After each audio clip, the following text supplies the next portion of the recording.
വൈകിട്ടായപ്പോഴേക്കിനും ഞാനും അനിയത്തിയും കൂടി എമ്മിഎസിൻ്റെ അവിടെ ഒന്ന് ചായ കുടിക്കാൻ പോയിട്ടുണ്ടായിരുന്നു. ഇവിടെ എങ്ങനെയാണെന്ന് വെച്ചാൽ ഒരു ചെറിയ മഴയൊക്കെ പെയ്ത് കഴിഞ്ഞാൽ ചെറുതായിട്ട് ഇങ്ങനെ കോട വന്ന് തുടങ്ങും. അപ്പോൾ അതൊക്കെ പ്രതീക്ഷിച്ചാണ് ഞങ്ങൾ പോയിട്ടുണ്ടായിരുന്നത്. വിചാരിച്ച പോലെ ഞങ്ങൾക്കത് കാണാൻ പറ്റിയിട്ടുണ്ടായിരുന്നു. അങ്ങനെ എമ്മിഎസ് കഴിഞ്ഞേക്കിനൊരു വളവിലെത്തുമ്പോഴാണ് ഈ ഒരു മലയോരം എന്ന് പറഞ്ഞ ടീ ഷോപ്പ് ഉള്ളത്.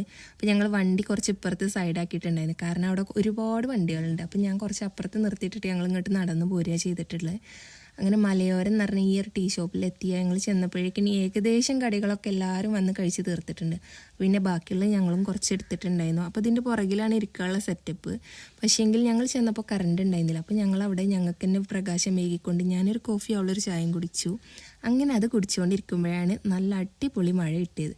പിന്നെ നോക്കിയപ്പോൾ ഈ ഒരു 3 കുട്ടികൾ ഇരുന്ന് മഴ കൊള്ളുകയാണ്. ഇരുന്ന് ഫുള്ള് മഴ അവർ കൊള്ളുന്നുണ്ട്. അത്രയും വൈബ് ആസ്വദിക്കുന്നുണ്ട് അവർ. പിന്നെ ഞാൻ അങ്ങനെ പറഞ്ഞ് യൂട്യൂബ് ചാനലുണ്ട്, അപ്പോൾ അവർ എനിക്ക് സബ്സ്ക്രൈബ് ചെയ്ത് തന്നിട്ടുണ്ടായിരുന്നു. അങ്ങനെ അവരോട് കുറച്ച് നേരം സംസാരിച്ച് ഞങ്ങളവിടെ ഏകദേശം കോടയ്ക്ക് വീണ്ടും വരാൻ തുടങ്ങിയപ്പോഴേക്കും ഞങ്ങൾ തിരിച്ച് പോരാന്ന് കരുതിയിട്ടുണ്ട്. കാരണം ഞങ്ങൾക്ക് അവിടെ നിന്ന് കടി അത്ര സെറ്റായിട്ടുണ്ടായിരുന്നില്ല. പിന്നെ വൈകിട്ടായപ്പോഴേക്കും ഇതിൻ്റെ ആംബിയൻസൊക്കെ ആകെ മാറിയിട്ടുണ്ട്, നല്ല ഭംഗിയുണ്ടായിരുന്നു. അങ്ങനെ ഞങ്ങൾ പുത്തനങ്ങാടിക്ക് പോയി.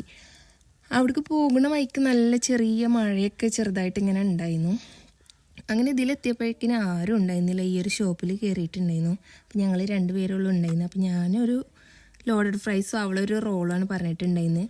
ഞങ്ങളത് കഴിച്ചുകൊണ്ടിരിക്കുമ്പോൾ ഒരാൾ ഇനി വീട്ടിലേക്ക് ചെല്ലുമ്പോൾ എന്ത് പറയും നേരം വൈകിനി എന്ന് ആലോചിക്കുന്നുണ്ടായിരുന്നു. അങ്ങനെ അതൊക്കെ കഴിച്ച് കഴിഞ്ഞപ്പോൾ ആ വീട്ടിലേക്ക് പാർസൽ മേടിച്ചിട്ടുണ്ടായിരുന്നു. അപ്പോഴേക്കിനും ആ കടയിൽ നിറയെ ആളുകൾ വന്നിട്ടുണ്ട് കേട്ടോ. കാരണം ഞങ്ങൾ ഭയങ്കര ഐശ്വര്യമുള്ളവരാണല്ലോ. അങ്ങനെ ഞങ്ങൾ തിരിച്ചു പോയപ്പോഴേക്കിനും ഒരുപാട് രാത്രിയായിട്ടുണ്ടെന്ന് മനസ്സിലായി. അങ്ങനെ ഈ ഒരു കയറ്റോ ഇറക്കമൊക്കെ കയറിയിട്ട് ഞങ്ങളങ്ങനെ വീട്ടിലെത്തിയിട്ടുണ്ട് ഗായ്സ്. Okay, bye.